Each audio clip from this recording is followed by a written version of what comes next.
That night, I woke up in a cold sweat, gasping for air. The dream was still fresh in my mind, and it felt like it was more than just a dream. I got up and walked to the window to get some fresh air. The night was calm, but something felt off. It was like someone was watching me. As I turned around, I saw a shadow moving in the hallway. My heart began to race, and I could feel the fear crawling up my spine. I knew I had to act fast. I quickly woke my friend Emmy, who was sleeping in the next room. "Hey, woke up," I whispered. "There is something in the hallway." Emmy snapped her eyes open, and I could see the fear reflecting in them. We both got up, and I grabbed my phone to use as a flashlight. We slowly made our way to the door, trying not to make any noise. As we opened the door, the shadow disappeared from sight. We cautiously walked down the hallway, and I could feel my heart beating in my throat. Suddenly, we heard footsteps behind us.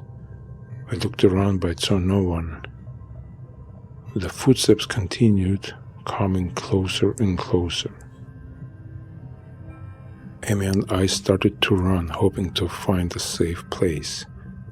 We rushed down the stairs and into the college courtyard, but the footsteps kept following us. It was as if someone was playing a sick game with us. We ran to the main building and locked ourselves inside one of the classrooms. The footsteps stopped, and there was silence for a few minutes. We both let out a sigh of relief, thinking that we were safe.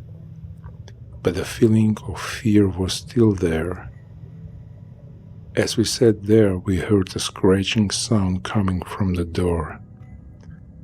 It was faint at first, but it grew louder and louder. We backed away slowly, trying not to make any noise.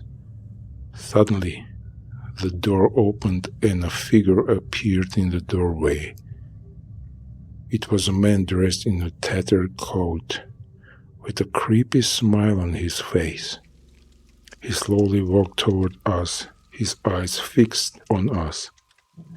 We backed away even further until we were pressed against the wall.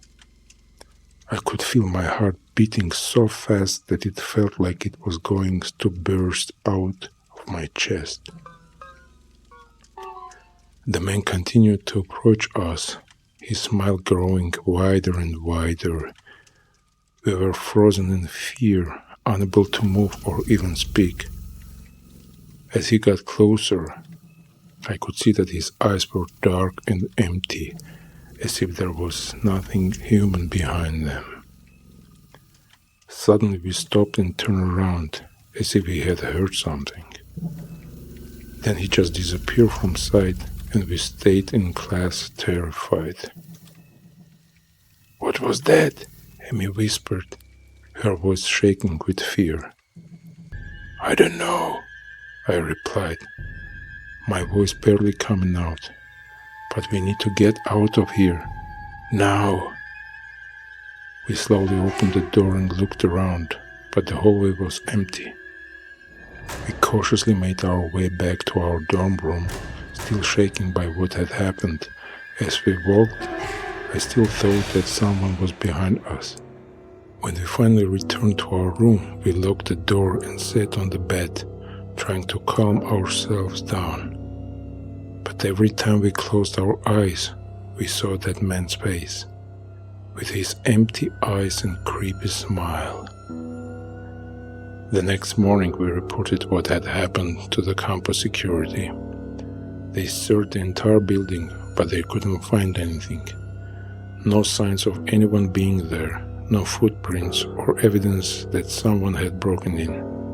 For the next few days we were on high alert, constantly looking over our shoulders. and jumping at every sound. But nothing else happened, and slowly we started to relax. But then one night, as we were walking down from the library, we heard footsteps behind us again. We looked around but saw no one again. The footsteps continued, getting louder and louder. We tried to run, but it didn't help us. The man appeared in front of us, blocking our way. His eyes were still dark and empty, but now they were filled with rage and hunger. We tried to run in the opposite direction, but he was furious and faster.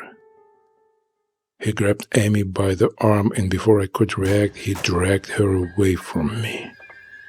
I chased after them, but they disappeared from sight. I searched the entire campus, but couldn't find any signs of them. I reported it to campus security, but they accused me and Emmy of setting up a prank. They said that they had found no evidence that anyone had broken in or that Emmy had even been there. I couldn't believe it. I knew what I had seen. I knew that Emmy was still missing. The security lack of action only made me more determined to find out what had happened that night. The fear of the man in the tattered coat still haunted me, and I knew that I needed to get to the bottom of this. After days of searching, the police found a bloody t-shirt that belonged to Emmy. This evidence led them to believe that she was no longer alive. Despite extensive searches for her body, it was never found.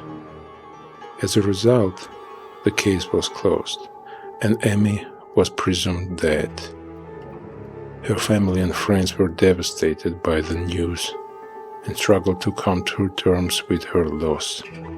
The mystery surrounding her disappearance and the lack of closure from not finding her body added to their grief and made it even more difficult for them to move on.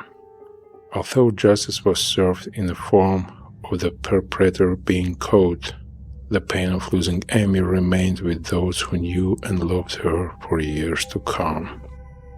But I still feel it, like Emmy is alive. Every night as I try to fall asleep, I hear Emmy's voice calling out to me, begging for help. And I know that the man in the tattered coat is still out there, watching, waiting for his next victim. I never forgot what happened to Emmy, and the fear of that night stayed with me for a long time. I still felt like someone was behind me all the time, even when I was surrounded by people. Eventually, I graduated from college and moved away, hoping to leave the memories behind. But no matter where I went, the memory of that night followed me. Years later, I was back in town for a college reunion. I walked through the campus trying to relive the memories of my time there. But as I walked down the same hallway where Emmy and I had been chased, I felt a chill run down my spine. Suddenly I saw a figure walking toward me. It was a man dressed in a tattered coat with a creepy smile on his face. My heart raced, and I tried to run away, but my legs wouldn't move. The man walked past me, his eyes fixed on something in the distance, and just like that, he was gone. I never found out what happened to Emmy, and I never knew who the man in the tattered coat was.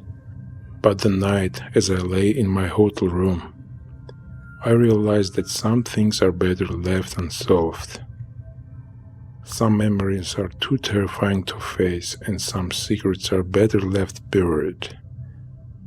But I'll never forget the fear I felt that night, and the knowledge that there are things in the world that we can never fully understand. Thank you for listening to our story. We hope it gave you a good scare. If you like our story, please like, share, and subscribe to our channel for more spooky stories like this one.